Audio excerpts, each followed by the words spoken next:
वो पसीना किसने शोषण किया कि पास में रखी हुई पृथ्वी ने सारा पसीना भगवान का शोषित कर लिया हुआ था। उस पसीने के प्रभाव से और पृथ्वी गर्भवती होती है। मैंने ये बात कही हुई थी कि अब पृथ्वी का कौन सा लड़का हुआ, ये कथा मैं आपको 10वें स्कंद में बतलाऊंगा। तो यहां पर पृथ्वी का अवतार कौन थे? सत्यभामा थी। और पृथ्वी का लड़का कौन सा हुआ? महाराज भौमासुर हुए। भौमासुर पृथ्वी का लड़का था।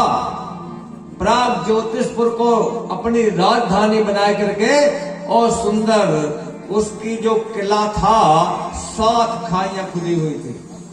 7 खाइयां, गिरी दुर्ग गई, पर्वत खड़ा हुआ है, शस्त्र दुर्ग गई, अस्त्र शस्त्र का दुर्ग बना हुआ है। फिर अग्नि जल रही, फिर जल की खाई खुदी हुई है।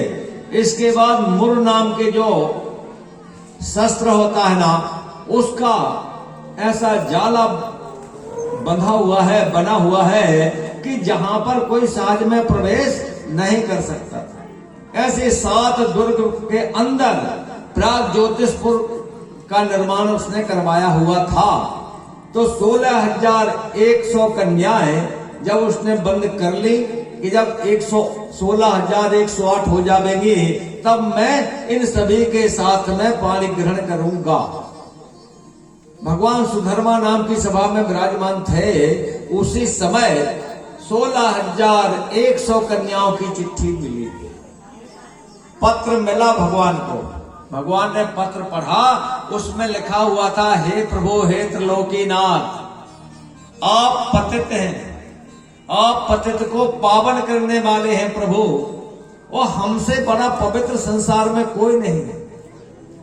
अरे जिस कन्या का कोई हरण कर ले वो कलंकित तो हो ही जाती है, और कलंकित हो जाने के कारण समाज भी उसको स्वीकार करने में झिझकता है। तो हे प्रभु, हम लोग कलंकित हो चुकी हैं, कृपा करके, और यदि आपने हमारा उद्धार नहीं किया तो प्रभु हम इसी महाराज भौमासुर की जेल में पड़े पड़े सड़ जाएंगे, मृत्यु को प्राप्त हो जाएंगे। तो हे भगवान, हे त्रिलोकीनाथ, आप हमारा उद्धार जो है सो कर दीजिए प्रभु। 2 कारण बने। एक समय की बात है, भगवान सुधर्मा नाम की सभा में विराजमान थे, और जब भगवान सुधर्मा नाम की सभा में विराजमान थे तो महाराज इंद्र का पत्र प्राप्त हुआ। इंद्र ने चिट्ठी भगवान को लिखी हुई थी, हे त्रिलोकीनाथ, हे कृष्ण कन्हैया, इस समय आप मृत्युलोक में विद्यमान हैं। तो हे प्रभु, जो प्राग ज्योतिषपुर नरेश महाराज भौमासुर है ना, जो भौमासुर है, उन्होंने पत्र लिखा हुआ है मेरे लिए कि उसने मेरा छत्र हरण कर लिया हुआ है, अदिति के कुंडल हरण कर लिए हुए हैं। अब कहता है कि मैं इंद्र के ऊपर चढ़ाई करके तेरा सब कुछ हरण कर लूंगा। तो हे प्रभु, आप कृपा करके ऐसे दुष्ट का संहार कर दीजिए।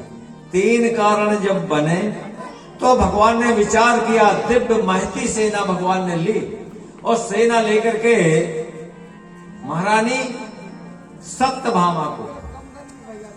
सत्यभामा को दिव्य रथ के ऊपर बैठाल करके और भगवान ने प्राग ज्योतिषपुर के ऊपर जो सो चढ़ाई कर दी। महाराज जब भगवान ने चढ़ाई की तो प्रभु क्या था, उसके 7 दरवाजे थे, 7 ही विचित्र नाना प्रकार के जल, अग्नि, वायु इत्यादि से भरे पड़े थे, जहां पर प्रवेश करना बड़ा दुर्गम था। तो भगवान ने चक्र सुदर्शन को आदेशित किया, आगे आगे चक्र सुदर्शन रास्ता को साफ करता जा रहा है, और पीछे पीछे भगवान अपनी महती सेना को लेकर के प्राग ज्योतिषपुर के ऊपर महाराज ने चढ़ाई की हुई थी। और जब भगवान ने चढ़ाई की, अंतिम दरवाजे पर जब पहुंचते हैं प्रभु, तो वहां पर एक मुर नाम का दैत्य, मुरासयाना उत्तस्थौ दैत्या पंचसराजला, 5 सिर को धारण करने वाला ऐसा मुर नाम का दैत्य हाथ में गदा लेकर के और भगवान श्री कृष्ण के सामने युद्ध करने के लिए आ डटा। महाराज बोले, वृंदावन बिहारी लाल की जय। भगवान ने सुंदर उससे युद्ध करते करते गदा के माध्यम से और मुर नाम के दैत्य का संहार भगवान ने कर दिया। आगे बढ़ते हैं। आगे जब भगवान गए तो प्राग ज्योतिषपुर नरेश महाराज भौमासुर महती सेना लेकर के भगवान के सामने आ डटा। युद्ध चलता रहा। इतना बड़ा भारी भयंकर युद्ध हुआ भैया कि भौमासुर ने एक गदा का प्रहार किया भगवान के वक्षस्थल पर, तो भगवान मूर्छित हो गए। भगवान का सारा शरीर ढीला पड़ गया। भगवान के पूरे शरीर से पसीना निकल गया। सत्यभामा उसी दिव्य रथ के ऊपर विराजमान थी। सत्यभामा अत्यधिक दुखी हुई और दुखी होकर करके अपना पल्लू लेकर के और भगवान का शरीर का पसीना पहुंचा और उससे हवा की। अब जब हवा की तो भगवान को होश आया। जब होश आया तो सत्यभामा इस बात को भूल गई कि सामने मेरा लड़का खड़ा हुआ है। मेरे लड़के ने ये गदा का प्रहार भगवान को किया हुआ है। इस बात को भूल जाती है सत्यभामा और कहते हैं, हे कृष्ण कन्हैया, हे लाला, इस दुष्ट का संहार क्यों नहीं आप करते? भगवान यही तो चाहते थे। जब तक सत्यभामा ना कहती तब तक भगवान श्री कृष्ण भौमासुर का वध करने में समर्थ नहीं थे। तब जब उन्होंने कहा, हे प्रभु, इस दुष्ट का संहार कर दीजिए, तो महाराज ने गदा लेकर के युद्ध करते करते प्राग ज्योतिषपुर नरेश महाराज भौमासुर का संहार कर दिया। महाराज जब प्रभु ने संहार किया तो पृथ्वी प्रकट हो गई। पृथ्वी प्रकट है करके उसने भगवान का पाद दीर्घ आचमन इत्यादि से सुंदर पूजन किया। पूजन से प्रसन्न होकर के भगवान कहते हैं, हे पृथ्वी, बताओ वो जेल कहाँ है? पृथ्वी ने जाकर के ताले की चाबी ली, भगवान श्री कृष्ण को सौंपी और जेल बताई। भगवान ने ताला खोला और जैसे ही कपाट खोलते हैं प्रभु, तो 16,100 कन्या जो एक से एक वय में थी, एक से एक रूप सुंदरता में थी, सब जो है सो बाहर आए। सब बाहर आए करके अब भगवान के सामने हाथ जोड़े हुए खड़ी हैं। प्रभु कहते हैं, सात्विकी से, अरे सात्विकी ऐसा करो ना, ये जो 16,100 कन्या हैं, इन सब का पता लिखो, इनके पिता का, इनकी माँ का, इनका गांव, इनका राज्य, सब कुछ लिखो और लिख करके इन सभी को वहां पर अपने अपने पिता मैया के पास भेजने की व्यवस्था की जाए।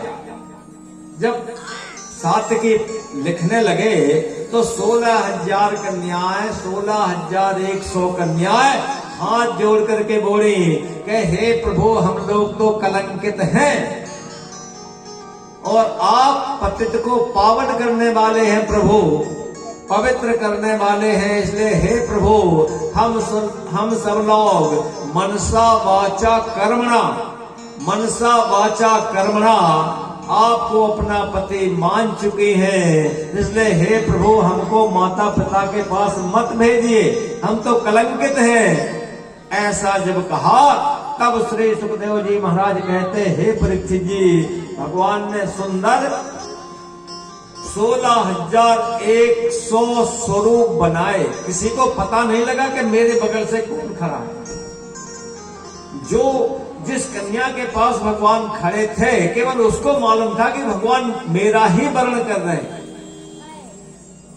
ऐसी भगवान ने अपनी माया प्रकट की और सभी 16,100 कन्याओं का पाणी ग्रहण भगवान ने एक साथ जो सो संपन्न किया हुआ था। महाराज बोले, वृंदावन बिहारी लाल की जय। और भगवान ने विश्वकर्मा जी को का ध्यान किया।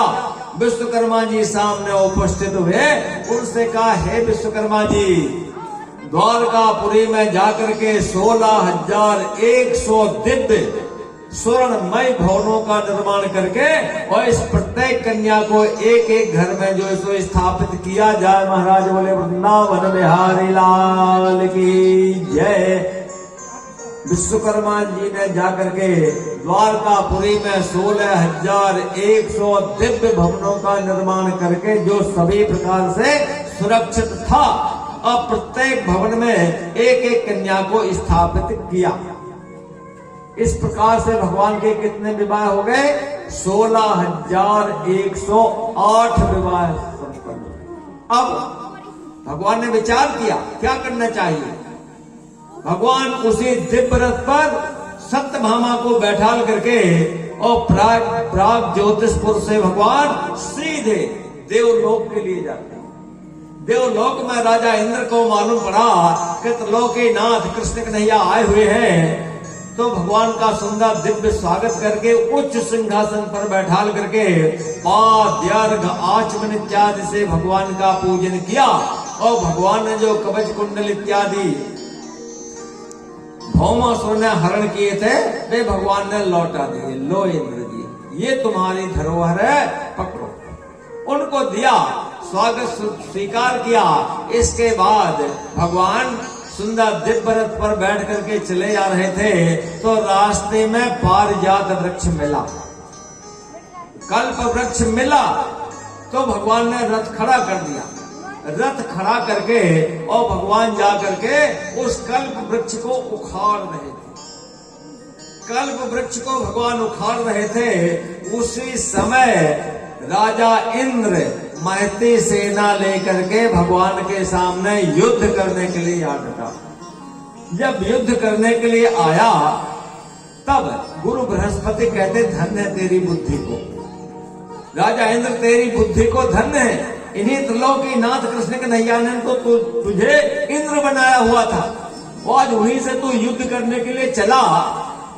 तब गुरु बृहस्पति के कहने पर वो युद्ध टला और भगवान ने कल्प वृक्ष लिया, रथ पर स्थापित करके वहां से हरण करके भगवान सीधे द्वारकापुरी में पहुंच जाते। जब द्वारकापुरी में भगवान पहुंचे, कल्प वृक्ष को नीचे रखा।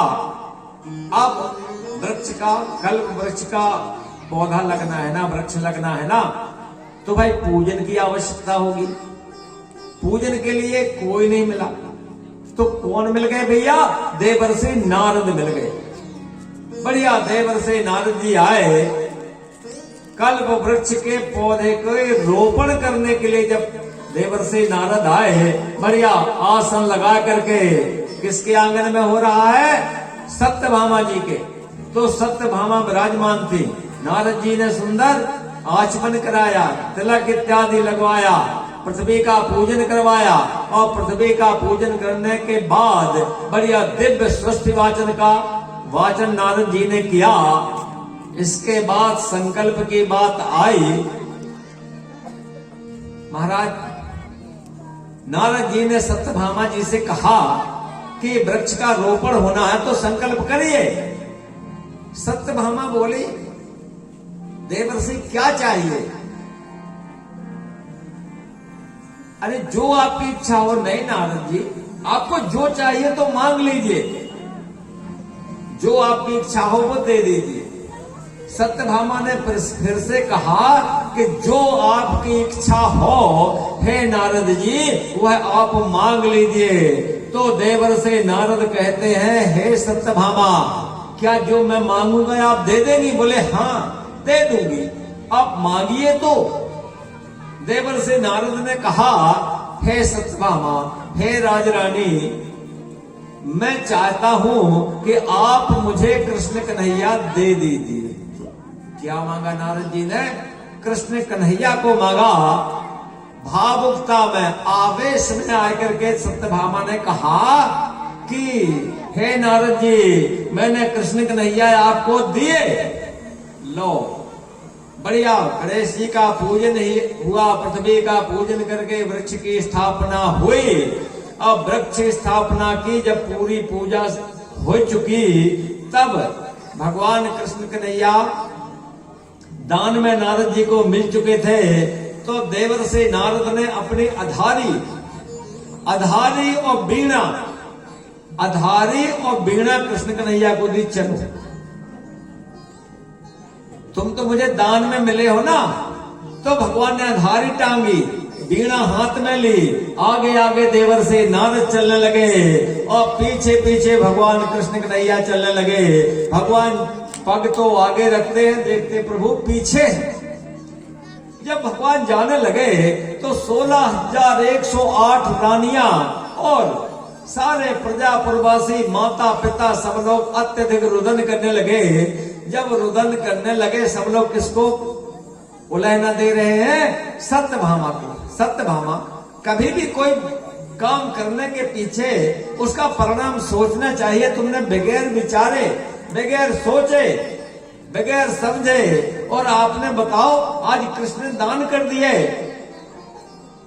सत्यभामा रोने लगी और रोते रोते जाकर के देवर्षि नारद के कमल स्वरूप चरणारविंदों को पकड़ लिए और पकड़ करके बोले, हे नारद, हे गुरुदेव, ऐसी कृपा करिए कि कृष्ण कन्हैया को वापस कर दीजिए। इनके बदले में जो आपको चाहिए आप मांग लीजिए। बोले ऐसा? बोले हाँ, मांग लीजिए नारद जी। नारद जी ने विचार किया, चलो ठीक है, इनके बदले में इनके वजन भर आप मुझे दे दीजिए। बढ़िया सुंदर तराजू बना।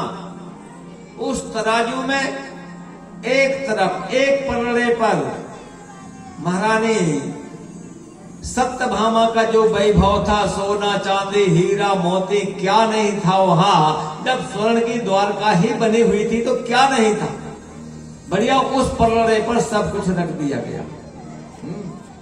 दूसरे पलड़े पर भगवान कृष्ण कन्हैया को बैठाला गया और जब तराजू उठाई तो परिणाम क्या निकलता है कि कृष्ण रूपी तराजू तो पृथ्वी पर जहां की तहां स्थापित रही और सत्यभामा का वैभव रूपी पलड़ा आकाश में चला गया। सत्यभामा रुदन करने लगी, रोने लगी। रोते रोते क्या करें, बहुत उन्होंने विनय की। फिर सत्यभामा जी उठी और जाकर के रुक्मणी जो थी, रुक्मणी के कमल स्वरूपी चरणारविंदों को पकड़ा।